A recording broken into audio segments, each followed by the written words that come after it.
Some people love you, some love your love, but some only themselves in the mirror. I adored her. I opened my paint, my heart, my soul, but he loved not only me, but a love that destroyed me, piece by piece. Frida Kahlo's story began not with a tram accident, but the day she met Diego Rivera, because some fractures target your soul, not your bones. They met in 1929. Frida was young, passionate, full of hope despite her pain.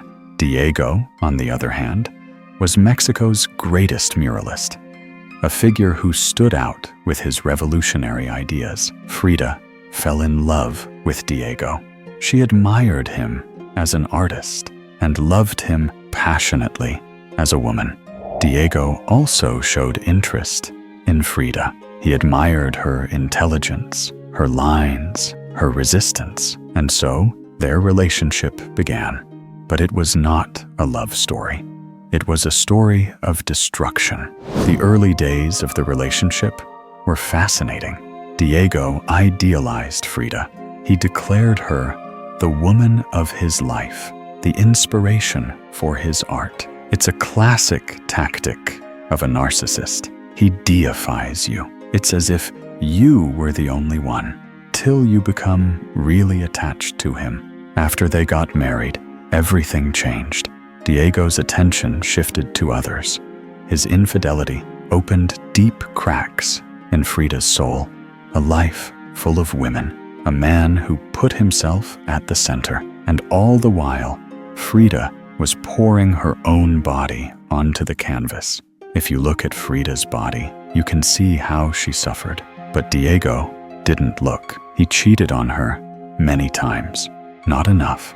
He had an affair with Frida's sister, and Frida tried to forgive him every time because she loved him, because Diego made her believe that he loved her. But what he really loved was Frida's love for him. He wanted admiration, not empathy. This is how I am. You belong to me. Frida heard this sentence over and over again, and each time she was a little more silent. As Diego suppressed her, Frida turned inward. She began to paint her pain. Frida talks about this in her diary as follows: I had two major accidents in my life. One was the tram that crushed me on the bus. The other was Diego.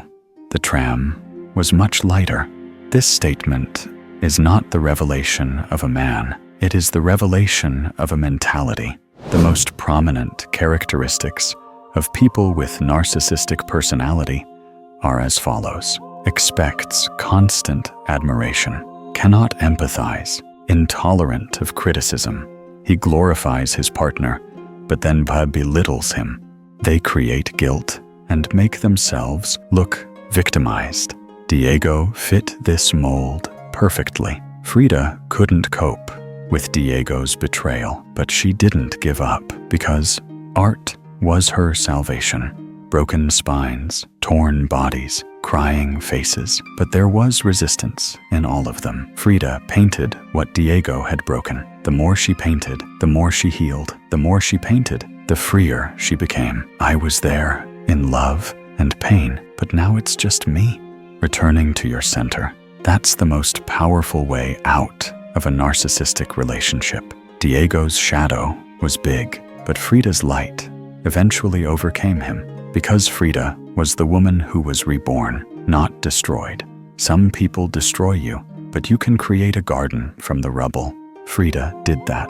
A narcissist may not love you, but he wants you to love him.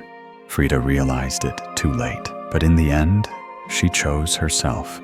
And we remember her not as Diego's wife, but as a woman who created strength from pain.